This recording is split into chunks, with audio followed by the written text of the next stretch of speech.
ప్రభునందు ప్రియమైనటువంటి ప్రియా దేవుని బిడ్డలారా, ఈరోజు వాగ్దానము యెహోషువ గ్రంథము 3వ అధ్యాయం 11వ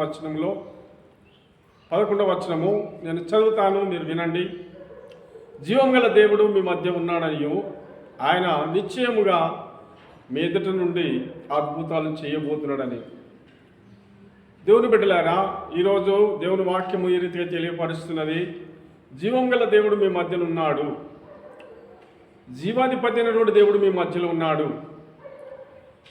దేవుడు మీ మధ్యలో ఉన్నప్పుడు అద్భుతాలు, ఆశ్చర్య కార్యాలు, మహత్ కార్యాలు జరుగుతాయి. బిడ్డలారా, దేవుడు మనలో ఉన్నప్పుడు, మన కుటుంబంలో ఉన్నప్పుడు, మన సంఘంలో ఉన్నప్పుడు, మన సమాజంలో ఉన్నప్పుడు, మనము దేవుని బిడ్డలము మనం ప్రార్థించినప్పుడు దేవుడు మన పక్షాన ఉండి మనకు తోడుండి అద్భుతం చేస్తాడని నేను మీకు తెలియపరుస్తున్నాను.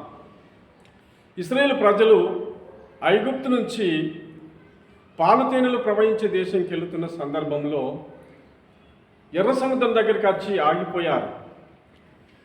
ఇశ్రాయేలు ప్రజలకు మరి బలపరిచిన మాట ఏంటిదంటే, మోషేతో దేవుడు మాట్లాడి, మోషే నీ చేతులున్న కర్రను సముద్రం వైపు చాపు అని చెప్పాడు. దేవుని బిడ్డలారా, ఎప్పుడైతే మోషే తన చేతులున్న కర్రను సముద్రం వైపు చాపాడో ఆ సముద్రము 2 పాయలుగా నిలిచిపోయింది, 2 గోడలుగా నిలిచిపోయింది.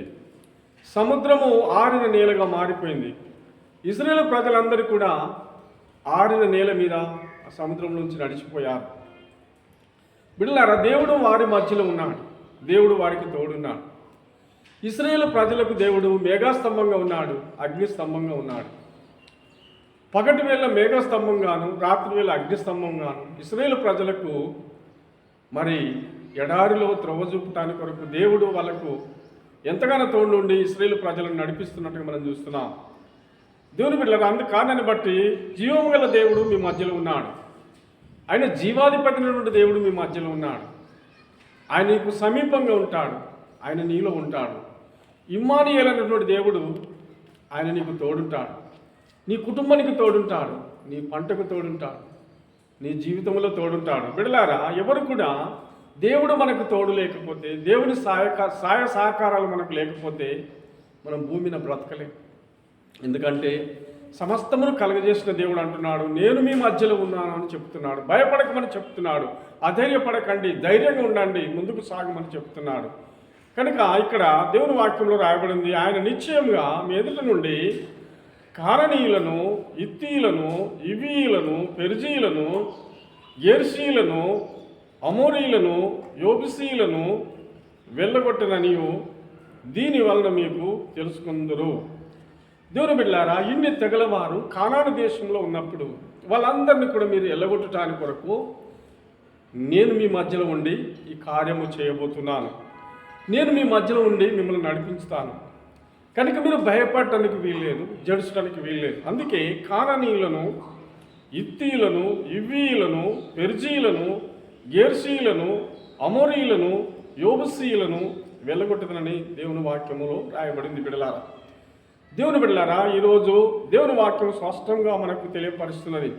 ఈ తెగలకు చెందిన వారిని అందరినీ ఎల్లగొట్టేసి పాలు తేనెలు ప్రవహించే దేశంలో మిమ్మల్ని నివాసముగా చేసేదనని, మరి నివాసంగా ఉంటారని దేవుడు మరి ఇశ్రాయేలుకు తోడు ఉండి ఇశ్రాయేలుతో మాట్లాడుతున్నటువంటి మాటలు. దేవుని బిడ్డలారా, ఇశ్రాయేలుకు ఎన్నో మేలు చేశాడు. అరణ్యంలో ఎన్నో అద్భుతాలు చేశాడు, ఎన్నో ఆశ్చర్య కార్యాలు చేసినట్టుగా మనం చూస్తాం. అదేవిధంగా కీర్తన గ్రంథము 78:13 వచనములో ఆయన సముద్రమును పాయలుగా చేసి వారిని అద్దరికి నడిపించను. కనుక ఆయన సముద్రమును పాయలుగా చేసి వారిని అద్దరికి నడిపించాడు. దేవుని బిడ్డలారా, ఆయన నీటిని రాశిగా నిలిపాను, నీటిని రాశిగా నిలిపాడు.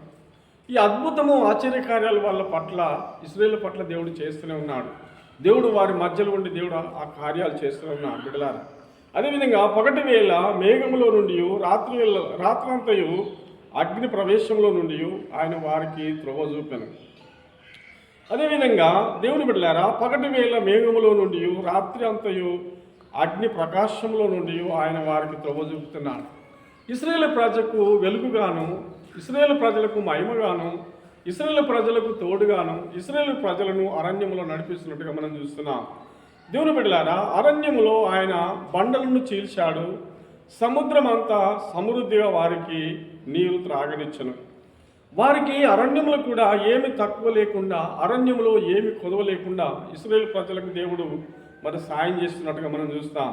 అరణ్యములో ఆయన బండను చీల్చాడు, సముద్రం అంతా సమృద్ధిగా వారికి నీరును త్రాగనిచ్చాడు. కనుక ఇశ్రాయేలు ప్రజలు దాహం వేసినప్పుడు గొర్రెలకు, మేకలకు, పశువులకు కనుక వాళ్లకు సమృద్ధి నీళ్ళు కావాలన్నప్పుడు మరి ఆ బండను చీల్చి దేవుడు సమృద్ధిగా మరి నీరు ఇచ్చినట్టుగా మనం చూస్తున్నాం. బండల నుండి ఆయన నీటి కాలువలను రప్పించను, నదుల వలె నీళ్లు ప్రవహింపజేసను. దేవుని బిడ్డలారా, ఈరోజు బండల నుండి ఆయన నీటి కాలువలను రప్పించను, నదుల వలె నీళ్లు ప్రవహింపజేసను. ఇవన్నీ కూడా అద్భుతాలు, ఆశ్చర్యకార్యాలు ఇశ్రాయేలు ప్రజలు చూస్తున్నారు. అయినా ఇశ్రాయేలు ప్రజలకు ఇంత మేలు చేస్తున్నాడని మనకు దేవుని వాక్యంలో రాయబడింది బిడ్డలారా. ఎందుకంటే దేవుడు అంటున్నాడు, జీవం గల దేవుడు మీ మధ్యలో ఉన్నాడు అని యోషువ భక్తుడు ఇశ్రాయేలు ప్రజలతో మాట్లాడుతూ ఇశ్రాయేలు ప్రజలను బలపరుస్తున్నాడు. జీవం గల దేవుడు మీ మధ్యలో ఉన్నాడు, ఆయన మిమ్మల్ని ఇడవడు, ఆయన మిమ్మల్ని ఎడబాయడు. అంటే ఆయన ఇడవడు, ఎడబాయడు. మోషకు తోడున్న దేవుడు యోషువకు తోడున్నాడు, ఇశ్రాయేలు ప్రజలకు తోడున్నాడు బిడ్డలారా. కనుక జీవం గల దేవుడు మీ మధ్యలో ఉన్నాడన్న సంగతి ఎవరు కూడా మర్చిపోవద్దు. ఈరోజు నువ్వు కానీ నేను కానీ మనం ఎవరం కానీ బిడ్డలారా, దేవుడు మన మధ్యలో ఉన్నాడు, మన కుటుంబంలో ఉంటాడు, మన ఉద్యోగాలలో ఉంటాడు, మనం చేసుకునే పనుల్లో ఉంటాడు, మన బిజినెస్లో ఉంటాడు. ఆయన గాలి ఆయనది, నీరు ఆయనది, భూమి ఆయనది, ఆకాశం ఆయనది, సర్వం ఆయనది, సమస్తం ఆయనది.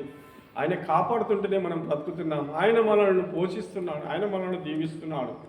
ఇందుకారణాన్ని బట్టి మనం దేవునికి ఇచ్చే పియారిటీ, దేవునికి ఇచ్చే భయభక్తులు, దేవునికి ఇచ్చే ప్రాముఖ్యతను మనం ఇచ్చి దేవుని మయపరచాలి. ఆయన బండను కొట్టగా నీరు ఉబికెను, నీళ్లు కాలువలై పారెను. ఆయన ఆహారమును ఇయ్యగలడా అని, ఆయన తన ప్రజలకు మాంసము సిద్ధపరచగలడా అని వారు అనుకొనిరి. దేవుని బిడ్డలారా, ఇన్ని కార్యాలు చేసినప్పటికీ, ఇంత అద్భుతాలు చేసినప్పటికీ కూడా ఇశ్రాయేలు ప్రజలు ఒక సందేహం వచ్చిందని వాక్యము తెలియపరుస్తున్నది.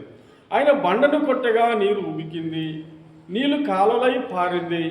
ఆయన ఆహారము ఇయ్యగలడా, ఆయన తన ప్రజలకు మాంసం ఇయ్యగలడా, మాంసము సిద్ధపరచగలడా. మరి మనము తినాలన్నది దేవుడు ఇస్తాడా, ఆయన చేయగలుగుతాడా అంటే బిడ్డలారా, దేవుడు అన్నిచ్చినప్పటికీ కూడా ఈ సందేహాలు, ఈ అనుమానాలు ఈ మనుషుల జీవితంలో సంభవిస్తున్న బిడ్డలారా. మనుషులకు జ్ఞానము లేదు, మనుషులకు తెలివి లేదు. ఆనాడు లేదు, ఈనాడు కూడా ప్రజలు అర్థం చేసుకునే ప్రజలు ఉన్నారు. ఎంత దేవుడు దీవించినా, ఎన్ని డబ్బులు ఇచ్చినా, ఎన్ని ఇళ్ళు ఇచ్చినా, ఎన్ని కార్లు ఇచ్చినా, ఈ లోకంలో ధనవంతులుగా బ్రతుకుతున్న వారు ఎందరో ఉన్నారు. కనుక అందరూ కూడా దేవుణ్ణి మర్చిపోయిన వారుగానే ఉంటారు. ఎందుకంటే మేలులను మర్చిపోతారు, దేవుడు చేసిన సహాయమును మర్చిపోతారు బిడ్డలారా. అందుకే ఆయన అంటున్నారు, కనుక ఈ అరణ్యంలో ఆయన ఆహారం ఇయ్యగలడా, ఆయన తన ప్రజలకు మాంసం సిద్ధపరచగలడా, మాంసం ఇయ్యగలడా, ఆహారం ఇయ్యగలడా, మరి తినటానికి ఈ రీతిగా మనకు పెడతాడా, ఈ అరణ్యంలో మనకి ఇస్తాడని చెప్పి ఇశ్రాయేలు ప్రజల్లో సందేహము, అనుమానాలు వ్యక్తపరుచుకుంటున్నారు. బిడ్డలారా, వాళ్ళ సందేహాలు, అనుమానాలు వాళ్ళ జీవితంలో ఈ సందేహాలు, అనుమానములు ఉన్నటువంటి వారి జీవితము మరి అక్కడనే పతనమైపోతున్నది. వాళ్ళంతా కూడా అనుమానాలతో, సందేహాలతో, కనుక ఈ చెడిపోయిన మనస్తత్వం కలిగినటువంటి వారందరూ కూడా అరణ్యంలోనే రాలిపోతారు.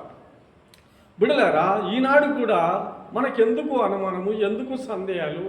దేవుని మీద విశ్వాసం ఉంచి, దేవుని మీద నమ్మకం ఉంచి, దేవుని అడుగుజాడలే అందుకు నడవాలని దేవుని వాక్యం తెలియపరుస్తున్నది బిడ్డలారా. ఎందుకంటే దేవుడు జీవం గల దేవుడు మీ మధ్యలో ఉన్నాడు. అందుకే అన్నాడు కదా, మోషతో అంటాడు, నేను ఉన్నవాడను, అనువాడను, నేను మొదటి వాడను, కడపటి వాడను, కనుక నేను మీ మధ్యనే ఉంటాను, మీతో ఉంటాను, మిమ్మల్ని నడిపిస్తాను.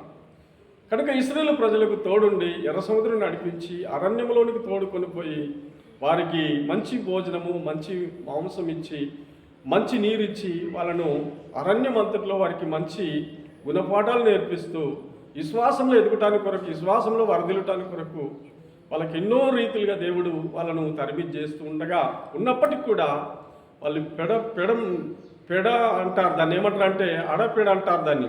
అంటే సరైనటువంటి మనసు లేనటువంటి వారు, సరైనటువంటి తత్వం లేనటువంటి వారు. కనుక ఎప్పటికీ చెడిన మనసు కలిగిన వారు మంచి మనసు మంచి నిర్ణయాలు వారిలో ఉన్నాయి. పిల్లారా, నేటి దినము వాక్యం వింటున్నటువంటి మీరు అందరూ కూడా సబ్స్క్రైబ్ చేయండి, లైక్ చేయండి. దేవుడి వాక్యమును దీవించును గాక.